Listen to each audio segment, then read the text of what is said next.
Hey guys, girls, and or other, how's it going? QWERTY Pounds here. Halloween is coming up. I'm pretty excited about that. I love Halloween. It's like my favorite holiday. So I kind of wanted to do something for Halloween. So, got my laptop here. Got Google open. What we're gonna do is I'm going to type in Google. Scariest ghost story ever. First thing that comes up. Urban legends, nah. It's all urban legend stuff. This one here, it says the scariest stories ever told. Urban legends. None of these are actually stories. I want an actual story. Scariest story ever told. Terror in the trees. There we go, there's something.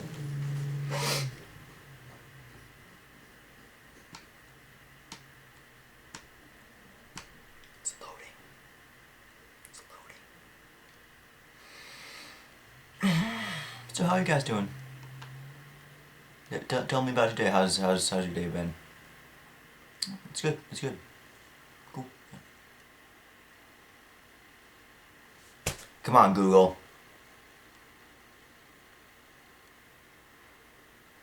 Internet. No data received. Okay, different one. Spookiest story ever told. There we go. How long is this? Scrolling. It's... there's a lot of pictures, so it's not that bad. Alright, let's go for it. Is there a name? No, it's just... The Spookiest Ghost Story Ever Told by John Cheese. Lovely name. Lovely name. Alright. I consider myself a skeptic, at least where the supernatural is concerned. I've never been scared by ghost stories because if you don't truly believe that those monsters exist, it's hard to feel one way or another about them. Not just fear, but even basic interest. Show me a photo of a ghost and my first reaction is photoshopped. Show me a video, I immediately think of all of the effects programs that are available to even the most novice of amateurs. But I'm telling you that, even with my skepticism, what happened to me on Christmas Eve of 2001 still gives me nightmares to this day. My servants had taken off for the night, having recently been fired for walking behind me during mirror time. Their personal belongings crackled in the fireplace as I stretched out for a relaxing, silent evening, alone in front of my Christmas tree. A rare bois dentelle, of which there are only two in existence. I had uprooted and imported from Mauritius, threw it on the side in the corner of my living room, and meticulously decorated it with my urine. This is what it actually says, by the way. I'm not making any of this stuff up. Google it yourself if you want, but this is actually what it says. I threw a bois dentelle branch from the other remaining tree on the fire and settled back under my Amur leopard blanket. Dido played softly in the background, my eyes growing heavy under the weight of her angelic voice. As I faded into sleep, I envisioned the joy on my face as I opened the gifts that my employees were required to buy me, and then one by one looked them in the eyes as I stomped those gifts into tiny shards of wasted time and money. I drifted. When next I opened my eyes, the world was lit only by the faint red glow of fireplace coals. The sweet melodies of Dido I don't know if it's supposed to be Ditto or Dido or whatever. It's D-I-D-O. I don't care that much.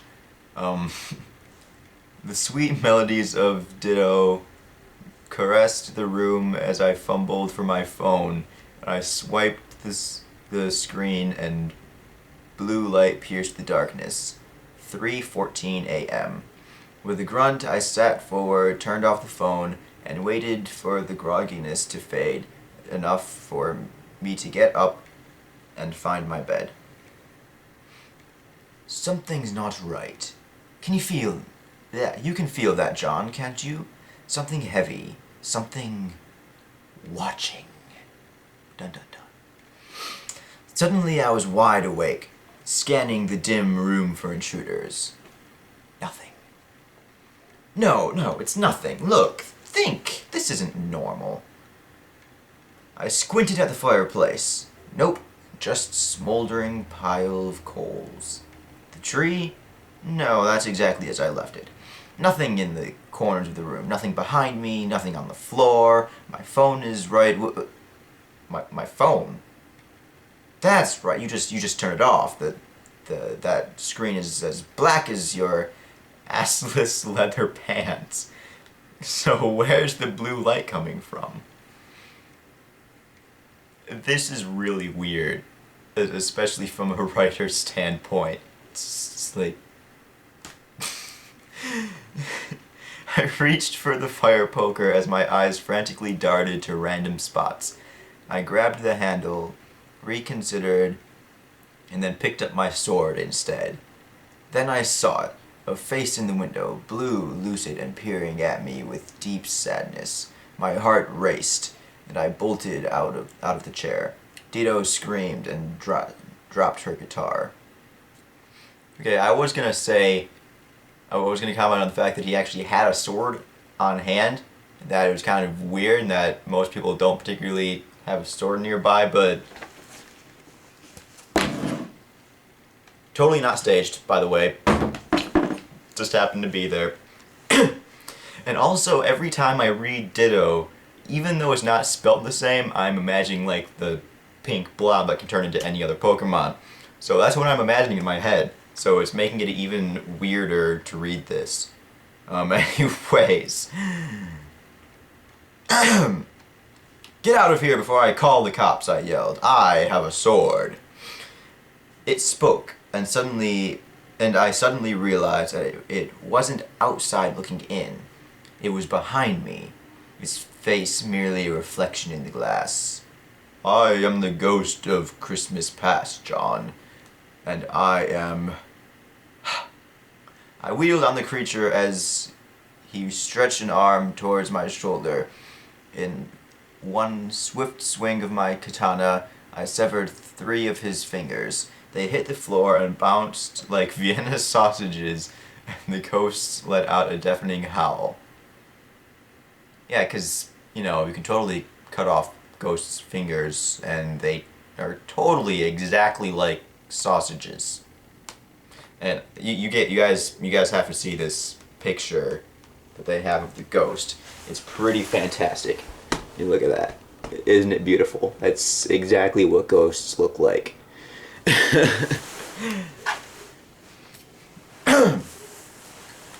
Motherfucker! Oh my god, you cut my fucking fingers off! I'm the ghost of Christmas... Ditto blindsided the monster with her acoustic guitar, screaming, I want to thank you! It snapped loudly against his skull, ripping out an off-tune open E as the ghost crumpled to the floor. I saw my opportunity and swung the sword down hard on its neck, onto his neck. Stop it, you idiots, he screamed, as I realized I was holding the blade sideways, so it only caught him on the flat side of the steel with a sort of slapping thud sound. Ditto did not stop. As Christmas pushed himself up onto all fours, she laid a size 14 directly onto his gut. He puked and she ran away screaming, ew, gross ghost chunks. Nice move, ghost of Christmas ass, I mocked. But right now, I have to sword you a question. What the hell am I reading? I swung again, but he was ready. Holding out his good hand, his own blade materialized. It was beautiful. It was beautiful, glowing blue with ethereal flames. I'm probably butchering these pronunciations, but I don't really care. Hungering to reap the unclean souls of the mortal world. My steel clashed against it, lighting up the room in a strobe of sparks. The force knocked me off balance, and I felt the pressure let up as he pulled back his weapon. He was swinging back at me, but I was too far off center to block. My mind, a supercomputer of hand-to-hand combat strategies, quickly calculated my only move. I can't read. I don't know how to English. My mind, a supercomputer of hand-to-hand combat strategies, quickly calculated my only move, and I obliged. With one swift jerk of my upper torso, I backflipped onto the fireplace mantle. The beast used the momentum of his swing to spin 360 degrees, changing the angle of his sword to aim it for my ankles. The motion was fluid and unwavering, as if he had planned the fight centuries before it ever happened. With 6 inches left until his blade met my legs, I front flipped over him, then in midair threw a half twist and finished with another full back flip, landing in a really cool 3-point landing. Keeping the pose, I slowly tilted my head up and said to him, "Sorry, I didn't mean to flip out on you." These one-liners, though. Man, these one-liners.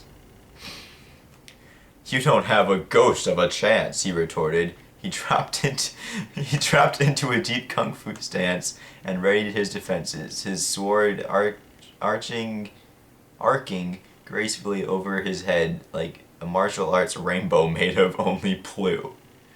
Who wrote this? John Cheese, you are not a good writer, I'm sorry. It's amusing, but it's not scary in the slightest. Or spooky. Or spoopy. It's just weird. Something's wrong with your tactics, I smirked, running my hand along the ground, but I can't quite put my finger on it. As I finished the sentence, I threw a handful of his own fingers at his face. 2 of them poked him in the eyes, and the third one flew into his open mouth, lodging in his throat.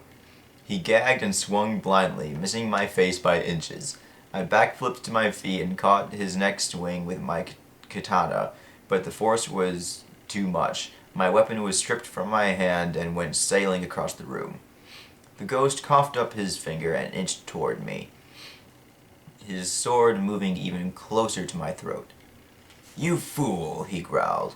"I am the ghost of Christmas past. I was sent here by a power far greater than you can possibly imagine. I was sent here to help you." Ditto cowered on the floor behind me, shielding her eyes from the puddle of ghost vomit. My sword was at least 20 feet away from me, more than 1/10 of the way across my living room. It's a big living room. There was no way I could get to it in time.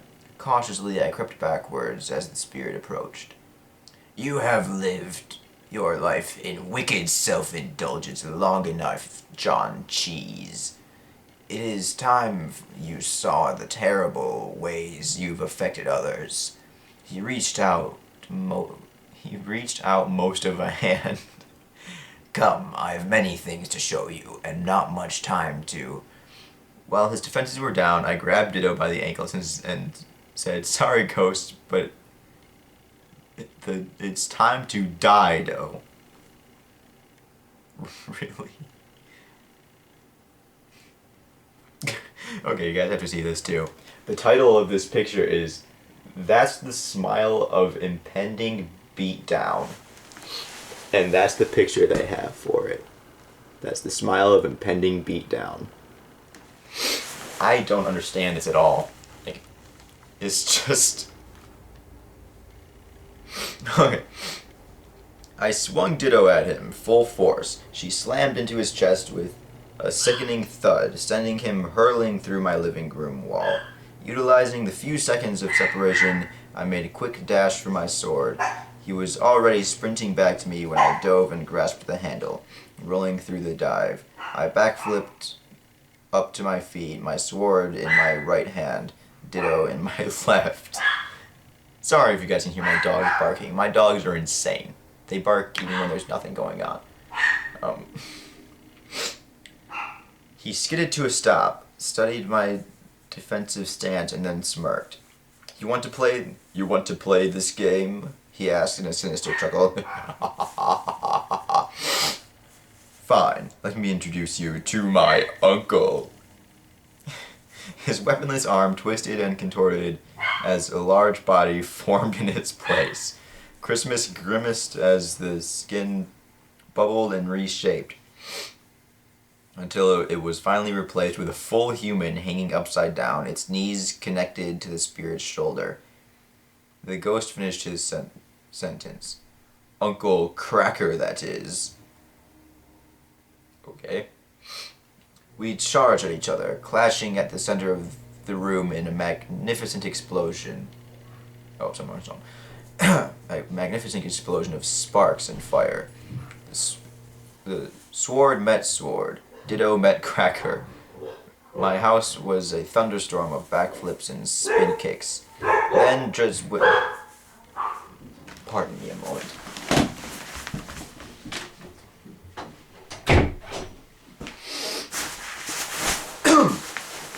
Now, where was I? My house was a thunderstorm of backflips and spin kicks. Then, just when I thought I had the upper hand, I remembered the time bomb I had set earlier that day to go off roughly at this time. As Christmas drew back his sword for the final blow, I grasped the time bomb in both hands and jammed it into his gut, saying, "Not this time, you da bomb." With that, I punched him through my roof. And just when his body was too high to see anymore, a brilliant explosion lit up the early morning sky. As we stared up at the glimmering brilliance, Ditto said, "You know, John, I've learned something tonight. You are the most awesome person in the whole world." "I know," I replied. "What do you say we smash a few presents?" She smiled and nodded. I bent down to get one. I realized they had all been smashed during the battle. I fell to my knees and screamed no like Darth Vader. No! And from somewhere far beyond the mortal plane, a nasally Uncle Cracker laugh echoed through the land. I still have nightmares to this day about not being able to stomp those presents. And that was it. I'm not sure how to feel about that. Well, that's it for today. Like and favorite if you feel like it. Subscribe if you haven't already. I'll see you later.